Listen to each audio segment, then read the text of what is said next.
Madame Gloria was the kind of woman nobody could ignore, even if they tried their best. She was extremely fat, with a body that shook like jelly whenever she walked. Her clothes were always bright and shiny, sewn from the most expensive lace and glittering materials money could buy. She painted her face heavily with makeup and lipstick so red it almost shouted louder than her voice. Everywhere she went, she moved with pride, swinging her expensive handbag and expecting everyone to greet her with respect. In Olodo Estate, a famous area inside Riverland City, you couldn't pass 3 streets without hearing her name in one discussion or another. Her luxury apartment stood like a golden palace among normal houses. The gate was tall, the fence high, and her car sparkled like mirrors in the sun. Every weekend, loud music blasted from her compound as she hosted party after party. People wondered how she had so much money to spend, but nobody ever asked directly. Her life looked perfect.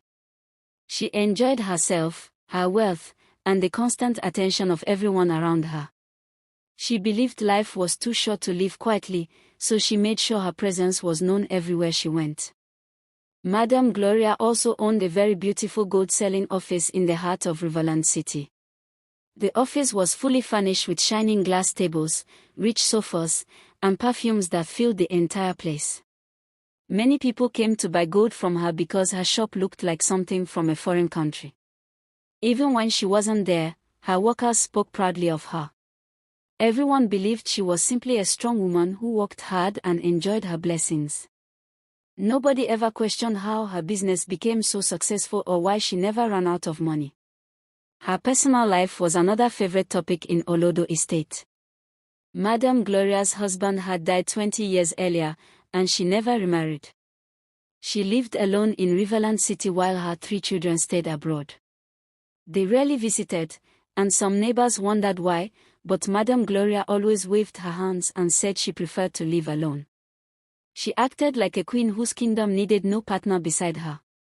People respected her and believed her story because nothing about her life looked suspicious on the surface. But there was something strange, something nobody paid enough attention to. Every Friday night, when the world became quiet and the streets were almost empty, people around her compound heard weird sounds. Sometimes it sounded like a huge bird flapping its wings. Sometimes it sounded like drums and whistles. Other times, it felt like wind rushing through metal.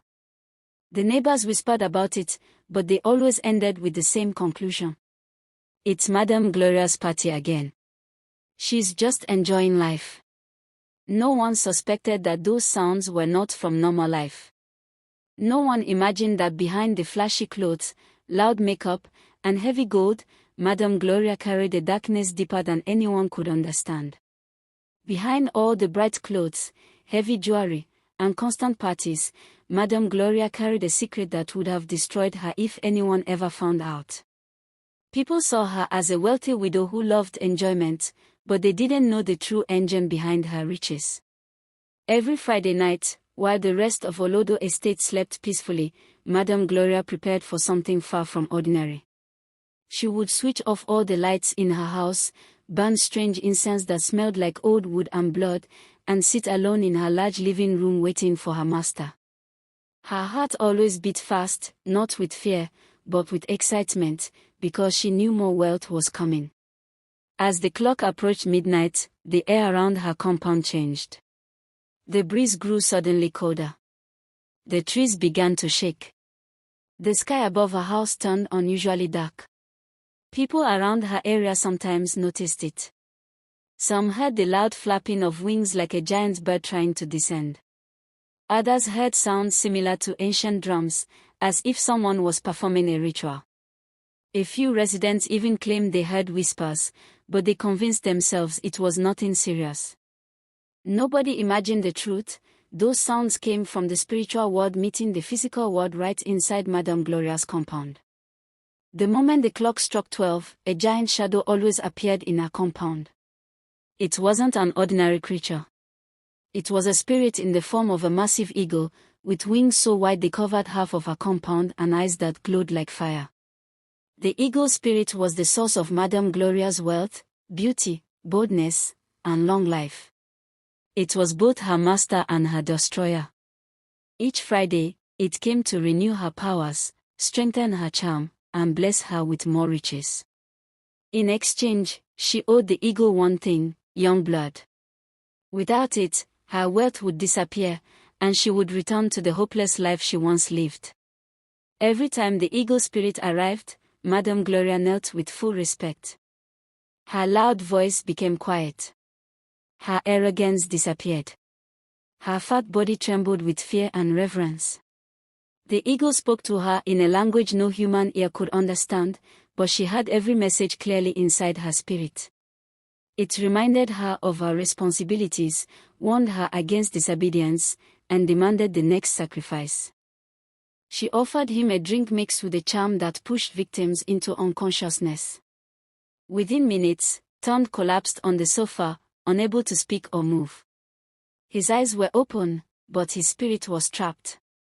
Madame Gloria stood up and signaled to the darkness, her lips moving in strange chants.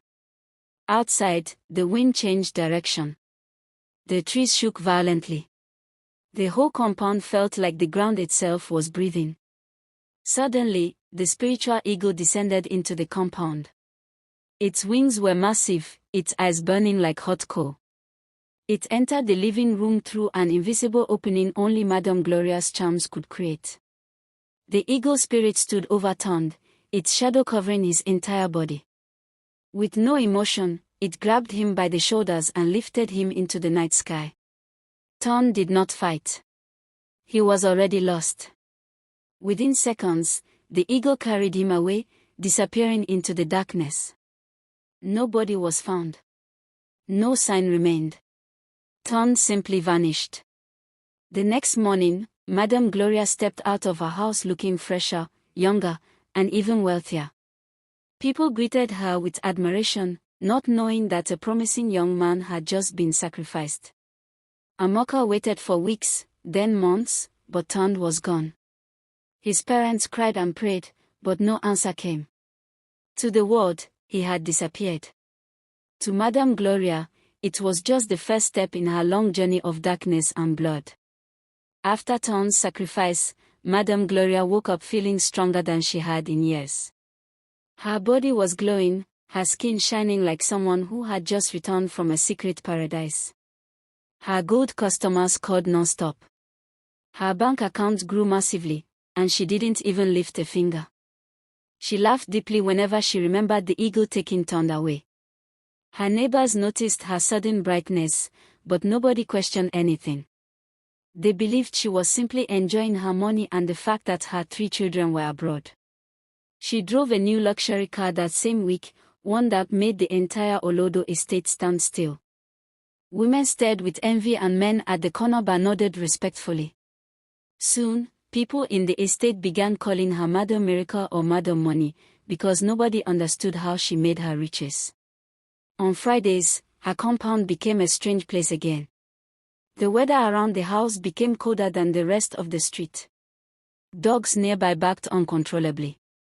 People heard the loud screeching sound of wings hitting roofs, but nobody dared to check. Inside the house, Madame Gloria knelt, her gold jewelry shining under candlelight as she spoke with the eagle spirit. The spirit told her that more blood meant more riches. It reminded her that wealth came with a price and she must continue the cycle. She nodded respectfully, promising to provide the next victim soon. She reopened her gold office, and customers flooded in. Many believed she had spiritual good luck that blessed anyone who bought from her. She smiled sweetly, gave discounts, and pretended to be generous, all while her eyes scanned for another young man with a bright future. She had become an expert at it. That same month, people in Olodo estate began quietly discussing the strange way Tond disappeared. His mother cried every day, but Madame Gloria pretended she knew nothing. She told anyone who asked that Tond probably traveled or followed his own stubborn decisions. In truth, she enjoyed the confusion. It made her feel powerful knowing that the world was blind while she enjoyed wealth built on innocent blood. Then came Chima. Chima was a bright final-year student at the university, known for his intelligence and sharp dressing. Everyone believed he would graduate with excellent grades and get a good job quickly. He came from a humble home, and his parents were already planning how to celebrate his graduation. But everything began to scatter the day he met Madame Gloria at a party in Olodo Estate. He had only gone there to relax with his friends after school stress, but destiny pushed him directly into danger. Madame Gloria spotted him, smiled deeply, and locked her eyes on him immediately. She walked toward him in a long gold gown that shimmered under the party lights. Chima felt something unusual the moment she touched his shoulder. Her perfume filled his mind and her voice sounded sweeter than normal. She told him she liked his energy and wanted to support his future. The words alone confused him, but when she opened her car trunk and showed him bundles of cash and expensive gifts, Chima's heart melted instantly. He followed her home that same night, telling himself it was only for fun. But Madame Gloria already knew the spell had entered his soul. Within a week, Chima's life changed completely. She bought him a new phone, new clothes, and gave him money. She cooked for him, pampered him, and spoke to him like a wife speaking to her husband. Slowly, Chima lost interest in school. His lecturer sent messages asking why he had been missing classes. His friends begged him to return, but he ignored them. Madame Gloria told him education was useless compared to the luxurious life he was already enjoying. Chima believed her completely. The spell had fully settled into his mind.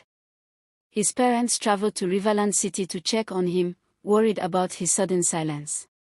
But when they reached her mansion, security refused to allow them in. Chima himself came out briefly and told them to leave him alone, that he was building a better life.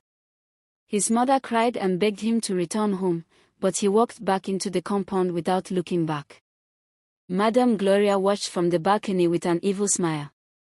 She loved how easily young men abandoned their families for her. She loved how the witch's charm made them blind. Then, one Friday night, the same pattern repeated. The sky above her compound grew dark. The strange cold breeze returned. The terrifying sound of wings echoed through the estate. Inside the house, Chima was already unconscious on the floor, his eyes rolled back.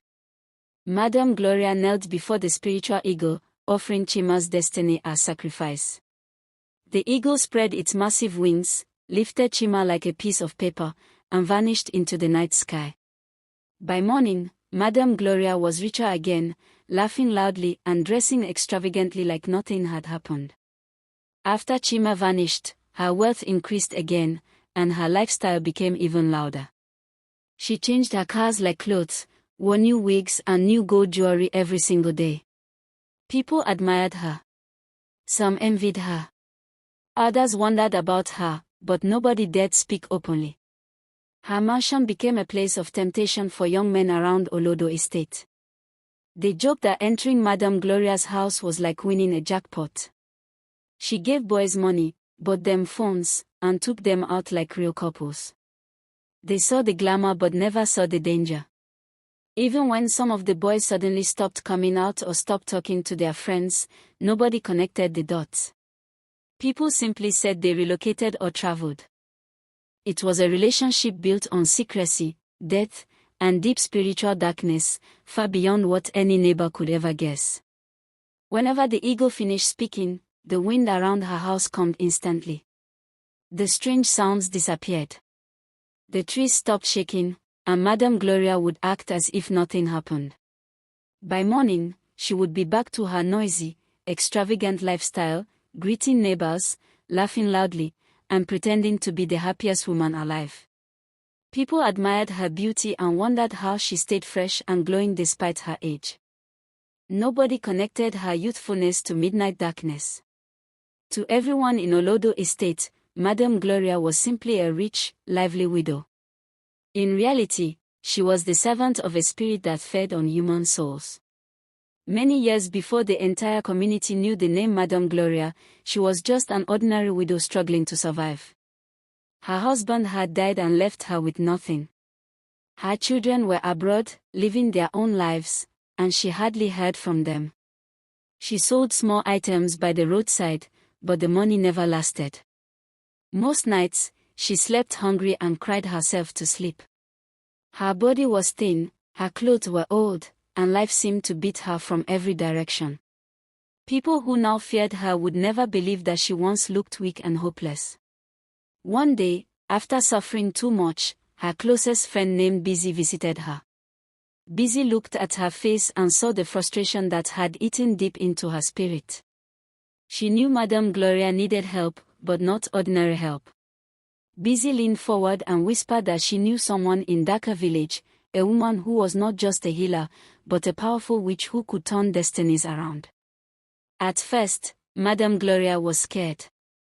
But when she remembered her hunger, her debts, and her shameful life, she agreed to follow. In her mind, anything was better than living with nothing. The journey to Dhaka village was long and quiet. When they arrived, Gloria immediately felt something strange in the air.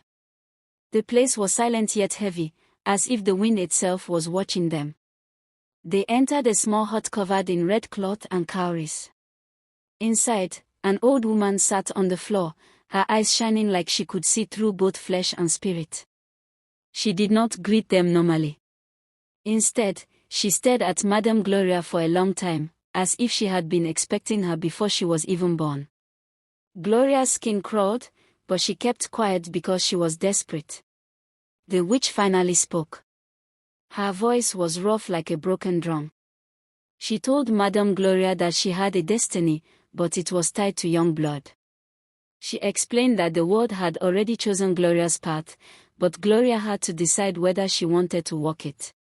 If she needed money, power, attention, and long life, she must lure young men with whatever they desired: money, food, comfort, sex, anything that would blind their eyes. Once they surrendered their minds to her, they would forget home, forget friends, forget their dreams, and listen only to her voice. The witch continued, when the time was right, a special spiritual eagle would come from the other side to take the young men away. Their blood and destiny would be exchanged for Madame Gloria's wealth. She warned that the process was deadly but effective. And once Madame Gloria started, she could never stop. The covenant demanded constant sacrifice. The witch showed her a small calabash filled with red powder and told her to lick it if she wanted to begin her journey. At that moment, Madame Gloria felt fear fighting with desperation inside her heart. She knew she was crossing a line that could never be undone. But when she remembered her empty pockets, her hunger, and the shame of begging neighbors for food, she stretched out her hand and licked the powder. A strange heat rushed through her body and she screamed. The witch laughed and told her that the spirit had accepted her. That night, her life changed forever. From that moment, the old Gloria died, and a new version of her, powered by blood and the eagle spirit, was born. Ton was only 24 when his life crossed paths with Madame Gloria. He was a handsome young businessman full of ambition and energy. People admired his bright future because he worked hard, respected everyone, and had a long-time girlfriend named Amoka, who loved him deeply. One day, Ton attended a big function in Riverland City, dressed neatly in a simple but classy outfit. He had no idea his destiny was about to change. When Madame Gloria saw him, something inside her spirit jumped. She knew he was perfect, young, strong, bright, and exactly what the eagle spirit demanded. From across the hall, Madame Gloria admired him with wicked excitement. She moved towards him slowly, her heavy body shaking with each step, but her confidence remained strong. She approached him with a smile that revealed her gold-coated teeth. Ton greeted her politely, not knowing the danger standing in front of him. Madame Gloria introduced herself with elegance, pretending to be a harmless, friendly older woman. Within minutes, she made him laugh, made him comfortable, and even flashed a bundle of money casually to show her wealth. Ton was impressed. When she asked for his number, he gave it without thinking twice. In the days that followed, Madame Gloria showered him with gifts he never expected. Within a week, she bought him a brand new car. She gave him huge amounts of money and told him he deserved a better life. She took him to expensive restaurants, treated him like a king, and whispered that he didn't need to stress himself when she could provide everything. Ton began to feel like he had entered a new world. He started spending less time with Amoka, less time with his family, and less time on his business. Slowly, the charm began to take over his mind. The powder from Dhaka village had already made Madame Gloria's voice powerful. Ton listened to her more than anyone else. Within 2 weeks, Amoka noticed the change. She cried, begged, and tried everything to reach his heart. She visited him many times, hoping he would explain what was happening, but instead he pushed her away. One afternoon, she confronted him in front of Madame Gloria's gate. Ton looked at her with cold eyes she had never seen before and said, "I don't want you anymore. Leave me alone." Amoka's heart broke like glass, but Ton felt nothing. The spell had sunk deep into his spirit. He stopped seeing his friends, stopped calling his parents, and stopped caring about anything except Madame Gloria. He lived like a puppet controlled by her voice alone. Then came the final night, the night of sacrifice. Ton had no idea what awaited him. He was in Madame Gloria's living room, feeling unusually weak but still smiling because she sat beside him. Years passed. More boys vanished. Madame Gloria continued living her double life, gold seller by day, servant of a deadly spirit by night. She believed nothing could touch her. She believed she would keep growing richer as long as she fed the eagle. But long ago, in Dhaka village, the witch had warned her. One day, your charm will fail. One day, you will meet the wrong person. One day, a single mistake will destroy everything. Madame Gloria laughed off that warning, not knowing her downfall was already walking toward her. Everything changed the day Madame Gloria met Femi. He was a calm, handsome young man who had just completed his apprenticeship as an electrician. Unlike her previous victims, Femi did not chase luxury or flashy things. He only attended the party at Olodo Estate because his friend dragged him along. Madame Gloria noticed him immediately. His gentle face and humble dressing attracted her even more than the loud boys dancing around. She smiled and walked toward him with her usual confidence, swinging her hips and adjusting her golden headscarf. Femi greeted her politely, unaware that danger was standing right in front of him. She wasted no time. She showered him with sweet words, praising his looks and pretending she wanted to support his future. She handed him a bundle of cash instantly and told him she could change his life. Femi accepted the money but felt something strange deep inside him, like his spirit rejected her, even though she was offering everything he had ever dreamed of. Madame Gloria, however, believed she had already won. In her mind, every young man always ended up controlled by her. She told him to visit her mansion the next day. Femi agreed, but all through the night, something bothered him. What Madame Gloria did not know was simple. Femi's mother was a witch too, but a good, protective one. She had spent his whole life spiritually covering her family. She had warned Femi since childhood never to accept gifts from strangers without spiritual permission. The next day, when Madame Gloria tried to hypnotize him properly and draw his spirit under her control, the charm bounced back. It did not enter Femi. Instead, it returned to its sender, to Madame Gloria's own bloodline. At that exact moment, all 3 of her children, the ones she always bragged about abroad, were traveling together in one vehicle in a foreign country. A strange force struck the car, causing a terrible accident that killed them instantly. Madame Gloria did not feel it immediately. She continued her day like normal, preparing for her usual Friday night meeting with the spiritual eagle. Later that evening, as she arranged her candles and incense, she suddenly felt her heart shaking. Her phone rang. The news hit her like thunder. Her 3 children were dead. She screamed so loudly that her entire compound heard her. She tore off her wig, rolled on the floor, and shouted their names. That night, the spirit eagle did not appear. The mansion became cold and silent. The power that had protected her for years suddenly abandoned her. Her eyes turned red like fire, and she began confessing everything she had done. Neighbors rushed into her compound, afraid, but curious. They found her crying like a wounded animal, shouting that she had sacrificed Tond, Chima, and many other boys. She screamed that the evil spirit had used her. She screamed that she only wanted to be rich. People gathered in shock, unable to believe what they were hearing. Femi's mother also arrived, already knowing the charm had returned to its sender. She had been praying and working spiritually for years, and now the truth was standing in the open. Femi himself was rescued from the edge of the spell before it entered fully into his life. Madame Gloria was taken away, still screaming and confessing as her glamorous world crumbled around her. Moral lesson. This story carries several strong lessons.